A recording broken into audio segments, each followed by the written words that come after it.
Sophie se inicia mucho antes de que su propia muerte le hiciera llenar portadas y transformarse en noticia.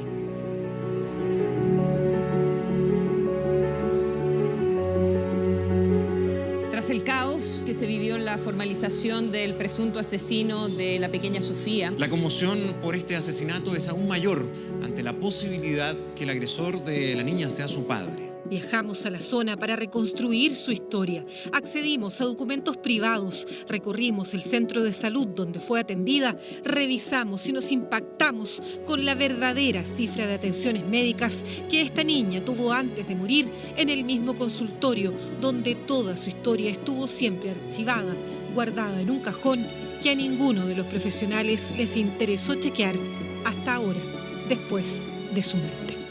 Ella tenía casi 30 atenciones. ¿Cómo se explica uno que el historial de esas atenciones no haya llamado la atención, por lo menos del último médico que la vio?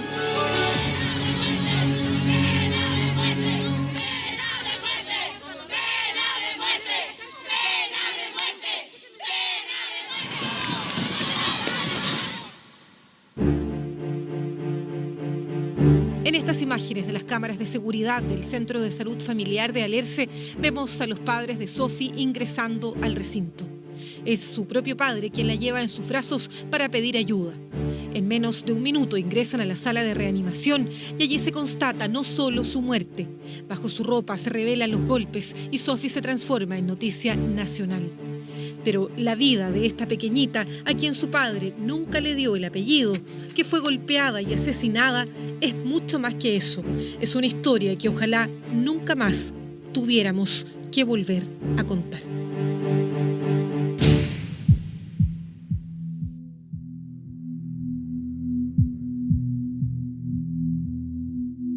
La madre de Sophie se embarazó a los 16 años. Recién a los 7 meses de gestación tuvo su primer control del embarazo.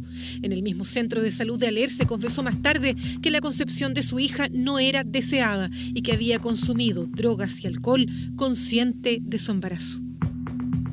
La habían derivado a psicóloga ya y no asistió. El primer control obligatorio al mes de nacida, Sophie no lo tuvo porque su madre no concurrió. Tampoco lo hizo al segundo mes y recién cuando tenía 3 meses de nacida la llevó por primera vez.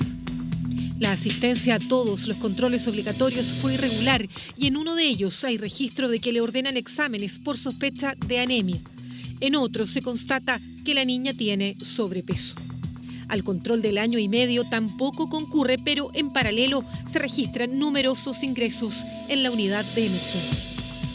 Fueron consultas por resfrío, por fiebre, por tos, resfrío común. Tuvimos acceso a documentos que prueban que Sophie fue atendida muchas veces más de lo que se conoce hasta ahora en el mismo centro de salud, donde más tarde se constataría su muerte.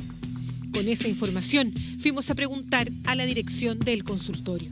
¿Durante el año 2016 hubo atenciones de emergencia? También hubo, y también son numerosas. ¿Cuánto? ¿Ya? 14 atenciones. ¿Solo durante 2016? Sí. Y 15 ahora, durante 2017. Exacto. Entonces había un registro de que ella tenía casi 30 atenciones. ¿Cómo se explica uno que esas atenciones y el historial de esas atenciones no haya llamado la atención, por lo menos del último médico que la vio en urgencia? Porque ese médico, el último, ni todos los que la vieron tienen acceso a primero un computador, ¿cierto? Porque no hasta ahora, ¿cierto?, no teníamos implementado el sistema informático donde el médico hace la evolución clínica del paciente y puede ver los registros de las atenciones anteriores. ¿Cuál es la importancia de contar con un registro de historial médico disponible en línea para ser visto cada vez que un paciente se atiende? Si yo, un médico que la atiendo, la vez número 29... Debería haberme llamado la atención. Aun cuando haya sido por resfriado, Da lo mismo. faringitis. Da lo mismo. Porque ahí en ese minuto lo que debe ocurrir es eso genera una alerta y ese médico de urgencia que probablemente no se vincula en el día a día con el resto de los profesionales del CESFAM, ¿cierto?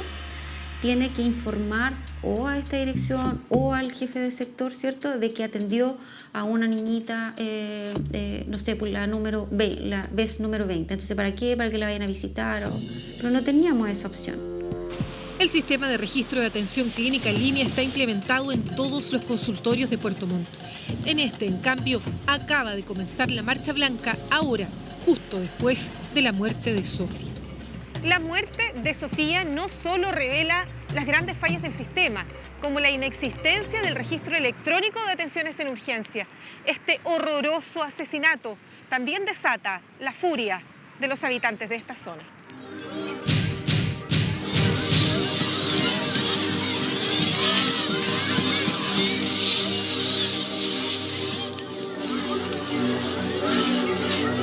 Los detalles más crudos de las agresiones que tuvo que enfrentar Sofi son múltiples y quedarán en la reserva de este reportaje. En la zona, sin embargo, circulan informalmente antecedentes no verificados hasta ahora, pero que han desatado con mayor fuerza la indignación y el repudio.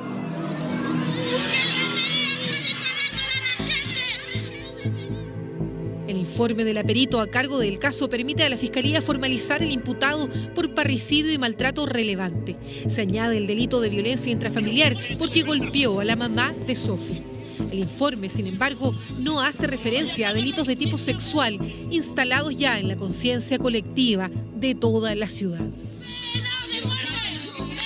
Esta menor presentaba lesiones y rasgos de haber sido violentada sexualmente. El tribunal determinó que este caso se investigue durante 5 meses y decretó prisión preventiva para el imputado. Los asistentes, principalmente las mujeres indignadas por el asesinato, interpretan erróneamente que este plazo es una condena y así se desata la furia.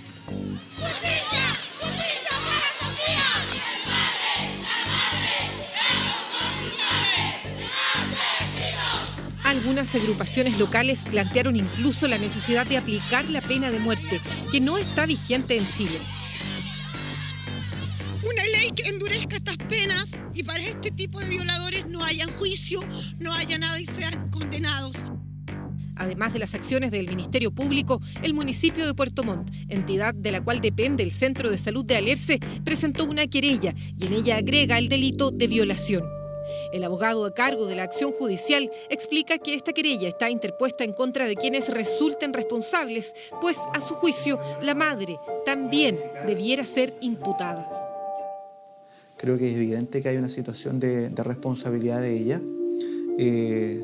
No puedo en este momento, porque los antecedentes de carpeta de investigación no lo indican, establecer una situación directa de ejercicio de agresión de ella sobre la menor, pero evidentemente hay una situación de negligencia y descuido inexcusable y que debe traducirse, a mi juicio, en una responsabilidad penal. Camila Adriasola, la madre de Sofi, estaba al cuidado de ella cuando la llevó a urgencias por una quemadura en una pierna. Esto ocurrió en abril de 2017 y quedó registrado en la ficha de papel que llenó el médico de turno y que hoy guarda el centro de salud junto al historial de la menor. La niña, ¿cierto? ¿El registro que quedó de esa atención? En eso aparece que hay una quemadura en una pierna. En el detalle del diagnóstico, que tampoco es muy decidor, dice que es en el interior del muslo izquierdo y que acá lo que se hace una curación y que es derivada para evaluación y seguir con las curaciones en Coaniquén. El documento redactado por el médico de turno no detalla las características de la quemadura, su extensión ni profundidad. ¿Y por qué se deriva a Coaniquén una quemadura? Es por el grado de profundidad que pueda tener esa herida o para que lo pueda evaluar un especialista en quemadura y pueda determinar efectivamente un tratamiento más adecuado. O sea, entendemos que si esto hubiera sido una quemadura leve o simple, ¿no se deriva a Coaniquén o todas se derivan igual? No. Tiene que haber sido de alguna característica que el médico consideró que fuera evaluada por un especialista y que pudieran hacerle un tratamiento adecuado. Aunque evidentemente no era una quemadura simple, el médico no deja registro sobre la explicación de la madre. ¿Por qué? Creo una situación así es obvia la pregunta y cómo se quemó, ¿ya? Eso es lo que no hizo el registro, ¿ya? Ahora, en salud para nosotros lo que no está registrado no se hizo. ¿ya? Entonces, por eso es que hay que hacer esta investigación y hay que hacer la auditoría correspondiente. El médico de nacionalidad cubana ya fue desvinculado de este centro de salud. La dirección asegura que fueron otras las razones de su salida. Meses después de la quemadura, Sofía es atendida por otra lesión de gravedad. Se le ordenan exámenes porque la madre declara que sufrió una caída y que presentó convulsiones. Dice la mamá que iba corriendo porque en el fondo la caída es con velocidad. Eso pone el médico. Y con eso, y ahí se pegó, relata que se pegó en la cabeza. ¿Ya? No, se cayó y se pegó con el suelo, imagino yo. Ya no hay más detalles. En otras atenciones de emergencia previas hay al menos 2 registros de convulsiones. Sin embargo, nada de esto llamó la atención de los profesionales. El médico que está en SAPU no tiene acceso en línea, ¿cierto?, a ver todas las atenciones que tuvo la niña. Más del 90% de la población que se atiende en este centro de salud familiar de Alerce es vulnerable. Su capacidad supera a las 30.000 personas y solo en los últimos 2 meses el centro ha denunciado 2 casos de maltrato infantil.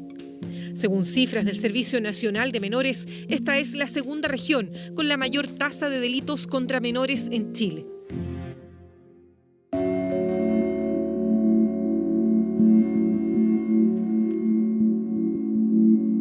Hasta ahora, la Fiscalía formalizó a este hombre por los delitos que se desprenden del informe preliminar de la perito a cargo del caso y que se refieren al maltrato y a la muerte, sin mencionar delitos sexuales en contra de la menor. La principal prueba hasta ahora en contra del imputado es el testimonio de la madre.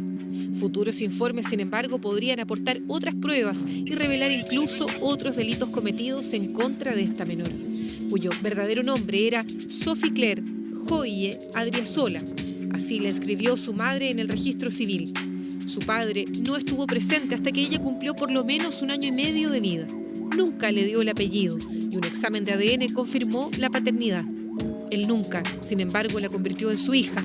Por encima de eso, según la propia investigación, sí la convirtió en su víctima.